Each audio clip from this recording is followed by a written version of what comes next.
Nicotine, ang substance na matatagpuan sa mga sigarilyo na itinuturong dahilan ng addictive factor ng mga ito. Ang paninigarilyo ang kadalasang itinuturong dahilan ng ilang kaso ng lung cancer, coronary heart disease, stroke, at maging miscarriage sa mga buntis. Maituturing naman na good news ang pagbaba ng bilang ng mga bata at mahirap na smokers. Dahil sa pagkapasa ng sin tax law, layo ng kagawaran ng kalusugan makapagbigay kaalaman tungkol sa mga harmful effects ng paninigarilyo at tulungan ng mga kababayan natin na tumigil o kaya ay i-moderate man ang kanilang paninigarilyo. Kaya tumutok lang dahil yan ang ating paksa ngayong gabi. Ako po si Dr. Lyndon Lisuy. At ako naman ang inyong athlete nurse, Janice Lagman. Kaya tara na, Simulan na kumonsulta na. dahil dito, laging The Doctor is in.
Bukod sa komplikasyon, ano pang epekto ng paninigarilyo? Anong pwedeng gawin ng gustong huminto na ng paninigarilyo? Nandito na naman po tayo sa Doc Pakisagot. So, unang tanong ko, Doc, is bukod sa komplikasyon, ano po ba ang epekto ng smoke? Tandaan natin, Shanice, na ang tinitignan natin dito ay hindi lamang yung direktang naninigarilyo. May epekto din po ang paninigarilyo sa mga tao na kapaligid sa kanya. May nitatawag tayong second-hand smoker, meron pa nga third-hand smoker eh. Sa mga ito, may epekto sa kanilang mga pangkalusugan din na dahil sa paninigarilyo ng ibang tao. So ito, sa environment, nakapaligid sa iyo, at higit sa lahat ang isang komplikasyon nito na epekto, yung resources. Kasi gumagastos ang mga tao kung bibili ng sigarilyo. O minsan nga, di ba, walang pera pero may pambili ng sigarilyo. Ito mga ito, dapat kinoconsider natin ito. So, Doc, nabanggit niyo yung third-hand smoker. Sino po ba yung mga yun? Well, yung mga nakapaligid pa na talagang mas naapektuhan pa ng mga paninigarilyo ng ibang tao. So, Doc, doon naman sa mga nahihirapang tumigil, ano po ba ang pwede nilang gawin? Well, naniniwala ako talagang, Chinese, na hindi ganun kadali tanggalin ang paninigarilyo. Pero may mga facility tayo na nag-o-offer ng counseling at assistance nang sa gayon ay magabayan ng ating mga kababayan na nahihirapan tigilan ng paninigarilyo.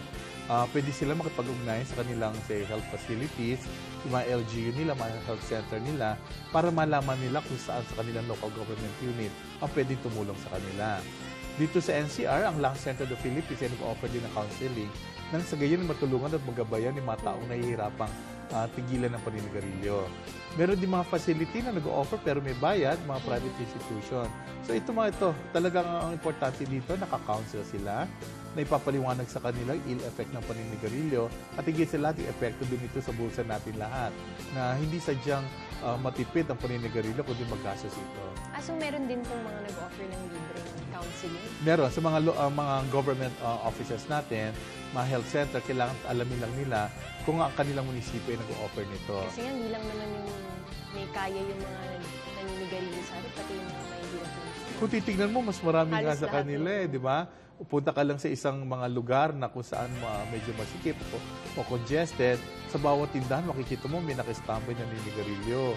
Ito mga ito ay nakaka-epekto sa environment din natin. Maraming salamat, Dr. Lyndon, sa mga impormasyon na naibigay niyo sa amin. Magbabalik po ang The Doctor is In dito lang sa Telebisyon ng Bayan.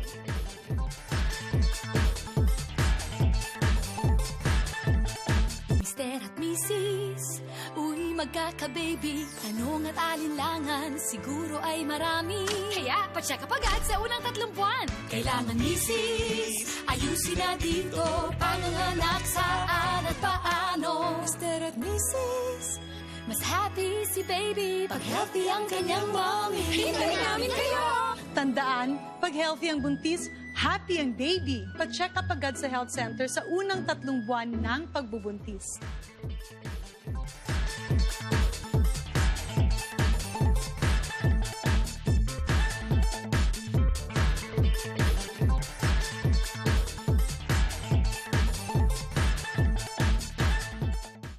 Nagbabalik po ang The Doctor is In. Nakapagliligtas ng buhay ang blood donation. Meron din itong health benefits para sa mga donor. Pag-usapan natin ang Blood Donor Program o Blood Donor Day ngayon, kasama si Dr. Marivig Antoinette Turaray, ang Medical Officer 3 ng Philippine Blood Center. Magandang gabi po, Dr. Turaray. Magandang gabi, Doc. Sa mga gusto mag-donate ng dugo, mayroon ba tayong mga sinusunod na alituntunin o may mga patakaran ba tayong dapat sundin kung gusto mo mag-donate ng dugo? Unang-una, ang hinahanap po natin ay yung donor na healthy, walang sakit, siya ay of legal age preferably, nasa magandang kalusugan, walang iniinom na gamot kung maaari, at nakatulog ng sapat.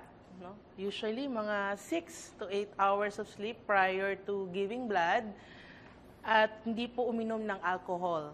Kada taon po, may idea po ba tayo kung ilan ang nangangailangan ng dugo o ilan ang humingi ng tulong sa atin para kailangan nila ng supply kasi ng dugo? Sa tala po natin, sa isang araw, ang nangangailangan almost more than 50 patients. No? Pero dumadami, lumiliit, depende po yun sa pangangailangan. Nung nakaraang taon, ang ating pong collection ay dapat nasa 65,000 units. So ito po ay base sa pangangailangan ng region natin po dito sa NCR. Sa NCR yan? Yes, So kung NCR i-multiply and, natin yan ng buong Pilipinas, kailangan po kasi ito ay 1% of the total population. ang kailangan na may steady supply Ang tayo. kailangan po nating steady supply. So, will you give us an idea kung ano-ano po yung mga sakit na usually na nangangailangan na tumatakbo po sa inyo? Karamihan po ng mga nangangailangan ng dugo, ito yung may chronic diseases, no, like anemia, cancer, mayroon ding mga naoperahan, at saka yung pong mga buntis, mga nganak, mga bata na may sakit. So, marami pong iba pang kadahilanan na talagang nangangailangan po mga nagdadialysis. Ang dugo na binibigay natin ay hindi lamang nakakaligtas ang buhay ng mga tao nangangailangan nito. Yes, Doc. May benefits din ito sa mga Opo. nagdo-donate ng dugo. Ano po yung mga nakukuha nilang benefits? Maliban po sa feeling of well-being, no? Kasi tayo po ay nakatulong sa nangangailangan ng dugo sa ating mga pasyente, meron pong tinatawag na recovery yung ating dugo. So, yung mga healthy red blood cells na nanggagaling po sa dugo, bilang tugon dahil nagbigay ka ng dugo, nare-replace po ito. So, in essence, may tumatakbong bagong dugo sa katawan natin para ito yung magsilbing, yan yung dumadaloy na bago dahil nilabas po natin yung Nagbawas kalahating tayo. litro ng dugo. So, Parang in-stimulate mo yung katawan Yes, mo opo. na mag-produce ng bagong dugo. ng bagong dugo. At siguro isang benepisyo pa rin na nag-donate is, totoo ba na nagiging prioridad sila ngayon? Halimbawa, sila nagka-problema, nangailangan sila ng dugo, binibigyan natin sila ng, say, card or what? Although it is a voluntary blood donation program, atin pong priority na bibigyan sila ng dugo. Pero ang ine-emphasize po natin yung voluntary. Right, Yes, right. voluntary. So wala po itong kapalit. Oo. Pero kumbaga bilang gesture lang din natin. Yes, as a gesture of Yes. appreciation, we give them that benefit po. So sa mga interesado, bukod sa mga regular na, siyempre, yung mga nag-extract tayo ng dugo, Yes, sa mga opo. blood donation program Opo. natin, halimbawa gusto ko mag-donate ng dugo, saan ako pwedeng pumunta? Maaari po kayong pumunta sa Philippine Blood Center. Ito po ay nasa loob ng Lung Center Compound. Katabi lang po natin yung Lung Center of the Philippines. 8 to 5, Monday to Fridays. Kasi po madalas nasa weekends kami po ay nasa labas para mangolekta ng dugo. Ngayong araw na ito, Ngayong inobserba natin ang Blood Donors Day. Yes, Ano ang ginawa niyo opo. kanina? Nagkaroon po tayo ng malakihang blood donation sa Fisher Mall. No? At nagkaroon din po tayo ng mga pa-contest to sa mga estudyante bilang celebration of World Blood Donor Day na ang theme ay Thank You for Saving My Life. So ito po ay ginagawa sa iba't ibang parte ng mundo at bilang bahagi po ng Department of Health, ahensya po ng DOH, ito po ang ating naging tugon sa celebration ng World Blood Donor Day. So nagkaroon po tayo ng blood donation, tapos meron tayong contest at mga konting banda. Yan. May mensahe po ba tayo sa audience tungkol sa ating mga kailangan isipin tungkol sa blood donation? Sabi nga po namin ay, let's make blood donation a habit. So sana po patuloy po nating padaluyin ang dugo sa ating mga pasyente. Maraming salamat po, Doktor, sa inyong pagkipag-ugnayan sa atin. Muli tayo nagtungo sa napakagandang lungsod ng Cebu at bisitahin ang Talisay District Hospital. Tingnan ang kanilang pasilidad at sistema at alamin kung bakit maaari nating sabihin na ganyan dapat ang ospital. Sa huling bahagi ng pagtungo ng The Dr. Is In sa Cebu, kilalanin naman natin ang Talisay District Hospital. Talisay District Hospital was established pursuant to Republic Act 7799 that was passed into law by then Congressman Eduardo Argullas on August 26, 1994. Sa paglipas ng panahon, iba't ibang improvements ang pinagdaanan ng ospital. We only had 37 plantilla positions. So that was equivalent for a 10-bed capacity hospital. Then with the 37 plantilla positions, later on, the hospital was given a license to operate to 25-bed capacity. Then under the revised standard staffing pattern, we were given plantilla positions of 113. But recently, we were given an approval from the central office to have a 50-bed authorized capacity, and we are given 144 plantilla positions. That is lang po sa staffing pattern. And on the other hand, sa infrastructure naman, starting 2010 and 11 through sub-allotment, no, under the HPEP, we were able to add additional this building. Kasabay ng improvements sa kanilang equipment, nag-improve din ang kanilang services. Dumami ang mga pasyente at cases na kaya nilang i-cater. So because of this help and support of the DOH, of the national government, improving our infrastructure, giving us more people, we were able to improve the quality of our services. And some of the services that were improved are the services under the medical, obstetrics and gynecology, pediatrics, and surgery. Unlike the previous years where we used to refer our operative cases to Vicente Soto, presently we are now capable of performing major operations. The gynae, major operations, and surgical operations under the general surgery, and some subspecialties. We received the anesthesia machine, which we are presently using for our major operations. We have our fully automated hematology analyzers and other equipments in the laboratory. We have X-ray machines, defibrillators, surgical instruments, including beds. But all in all, these are equipments that are so basic for us to provide the quality care to our patients. That has improved a lot compared to the previous years. Siyempre, hindi pwedeng tumigil ang improvement. Tuloy-tuloy ang pagpapaganda ng mga pasilidad ng ospital. Para sa kanilang further improvement, nagawa ng malaking pondo ang ospital. We plan to construct a 4-story building in the first wing of our main building. That building will accommodate more PhilHealth wards for general surgery patients, gynae patients, pediatric patients, and medical patients. And with that 70 million, we can already have our upgraded operating rooms. No?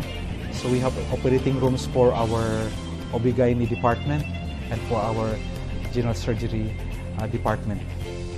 Bukod sa pagpapaganda ng kanilang pasilidad, plano din ng ospital na pataasin ang kanilang ranggo. I want this hospital to be upgraded to a level 2, departmentalized, and later to a level 3. Since the level 3 hospital requirement requires hospital to become a teaching and training hospital, that is why even at a level 1 status, we are already trying to make sure that the physicians that we hire will be perfectly fit for the departmentalized capability. So if I have more positions, I will increase the number. No? So, niro-rotate ko. I have additional position. Dagdagan ko naman yung sa Department of Surgery. The second time around yung OB/GYN, hanggang dumami sila. Later on, when I reach the level 3, then I would be concentrating on the subspecialty. Bagamat isa pa lamang level 1 hospital, hindi dapat maliitin ang Talisay District Hospital dahil ilang mga parangal at pagkilala na ang natanggap nito. Good leadership and motivating all my people the value of health. Ang essence ng Red Orchid Award is to promote or advocate a 100% smoke-free environment. And in particular, our hospital, a 100% smoke-free hospital na wala tayong smoking areas. No? Ang mga tauhan ko naman po with education seminars, they were able to imbibe, to internalize the value of a 100% smoke-free hospital environment. At kasali na din po yung mga neighborhood namin na stores, hindi na sila po nagbibenta ng tobacco products. Plus, we refuse sponsorships from tobacco companies. It's not more of the award, no? The award is just secondary. So, we were able to bag Red Orchid Awards starting 2012. We hit over 100% score. 2013, over 100% score. And 2014. In 2014, as a TB referral facility, we were among the 4 hospitals, over the 40 hospitals in the region who were recognized. No? Recognized. We received an award as a well-performing health facility, referral facility for TB. Other recognitions is we were recognized as a hospital mother and baby-friendly hospital. Just recently, as I said, we were able to showcase to the people around that we are the first district hospital in the country who became an ISO 9001-2008 certified. At syempre, iba't ibang programa rin ang pinapatakbo dito. We have a lot of programs. All the programs mandated by the Department of Health. A continuum to provide both the public health services as well as the curative services. Sa susunod na taon, inaasahang mas gaganda pa ang pasilidad at serbisyo ng Talisay District Hospital.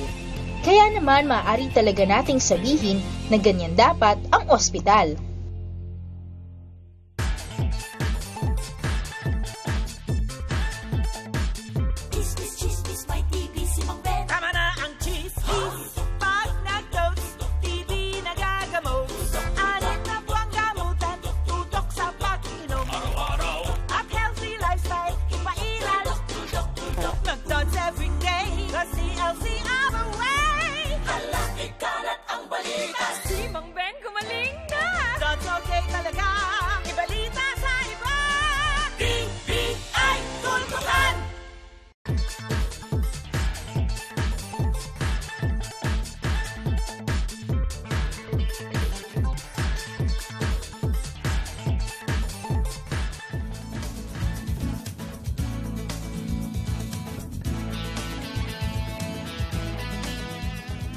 Welcome back to The Doctor's In.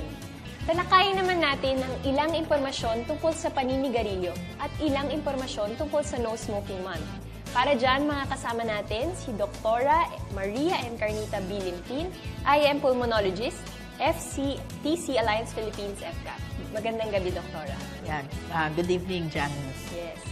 So, ang unang pong tanong natin is, ano po ba ang negative effect ng smoking sa ating katawan? Well, ang pinakauna dyan na negative effect ay yung tungkol sa ating kalusugan. Ano? Sa ngayon, ang paninigarilyo ang unang dahilan ng pagkakaroon ng iba't ibang klaseng sakit, no? Lalo na yung tinatawag nating non-communicable diseases. No? Kasama na dito, no? Ang cancer, pati yung cancer sa baga, although hindi lang cancer sa baga ang makukuha natin, kundi cancer din sa bibig, sa lalamunan, sa pantog, sa lapay, no? Iba-ibang cancer sa iba't ibang katawan. And then of course, yung tinatawag nating chronic obstructive pulmonary disease. Ang mabigat diyan, hindi lang ang baga ang naapektuhan ng paninigarilyo, kundi ibang parte ng katawan natin. Kasama na din dito ang tungkol sa mga sakit sa cardiovascular system natin. So, yung atake sa puso, atake sa brain natin. Ano po yung masasabi nyo sa Syntax Law? Kasi parang bumaba po yung rate ng nagsusmoke sa atin. Oh yes, that is true, no? In fact, pag nung pinaka-latest na survey na ginawa, no, nakikita natin yung naging effect ng pagtaas ng presyo ng sigarilyo dahil doon sa Syntax. Mas marami na ngayon ang hindi nagsisigarilyo. At ang nakita natin sa survey, sa lahat ng mga Pilipino na nailigtas, no, ng Syntax na ito, actually yung nailigtas talaga niya, yung mga kabataan. Ito yung napigilan natin, no, sa pamamagitan ng pagtaas ng presyo ng sigarilyo na mag-umpisa ng paninigarilyo. But of course, no, meron din yung mga medyo may edad na nakahinto. At karamihan dito, yung mga medyo walang kaya sa kabuhayan nila. So, yung mga indigents. So ano po ba yung, meron kasi tayo, di ba, yung mga buntis, minsan may nakikita tayo mga buntis na nagsusmoke din. Ano po ba yung epekto sa kanila, pati doon sa bata na dala nila? Marami sa mga nagsisigarilyo ng habang sila ay buntis, no, may epekto yan sa kanilang anak. In fact, meron nga kaming mga nakita doon sa PGH, sa iba pang mga government hospitals, ano, na lumalabas yung bata ng prematurely. So no? Yun ang nagiging effect. And then, not only that, nung nilalabas nila yan, ay maliit yung bata compared doon sa gestational age. So, medyo may impairment din doon sa growth, no, nung bata. Yun, Doktor, ano na lang po yung message natin sa ating mga tagapanood? So, ang importante ho sa ating mga tagapanood, importante po, wag ho tayong magsigarilyo sa mga kabataan ho. Iiwas na ho natin ang ating mga sarili. Kasi once na tayo ay nakapag-umpisa, magtutuloy-tuloy ho kayo. And medyo mahirap nga pong huminto, no? At bukod doon, magkakasakit pa ho tayo. Sa mga nagsisigarilyo naman po, sana po panahon na ho na pag-isipan natin, lalong-lalo na itong no smoking month na ito, na huminto na ho tayo ng paninigarilyo. Kung hindi po para sa ating sarili, sana po para naman sa ating mga mahal sa buhay. Tama. So, nabanggit niyo po, Doktor, last na lang po, yung no smoking month, ano po yung activities natin doon? Sa June po, magkakaroon ho kami ng talagang puspusan na kampanya na makapag-provide po ng smoking cessation program sa ating mga kababayan sa iba't ibang parte ng lugar. Ito po ay kasama ang Philippine College of Chest Physicians at ang Philippine College of Physicians na sisiguraduhin po namin na yung mga clinics po, yung mga hospital, including private hospitals, ay magkaroon po ng smoking cessation program. Maraming salamat, Dr. Limpin. So huwag kayong aalis dahil magbabalik ang The Doctor's In dito lang sa Telebisyon ng Bayan.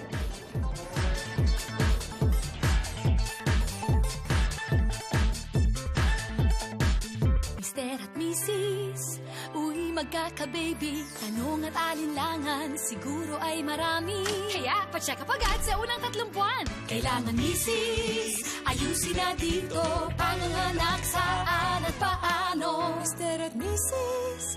Mas happy si baby pag healthy ang kanyang mommy. Hintayin namin kayo! Tandaan, pag healthy ang buntis, happy ang baby. Pa-check up agad sa health center sa unang 3 buwan ng pagbubuntis.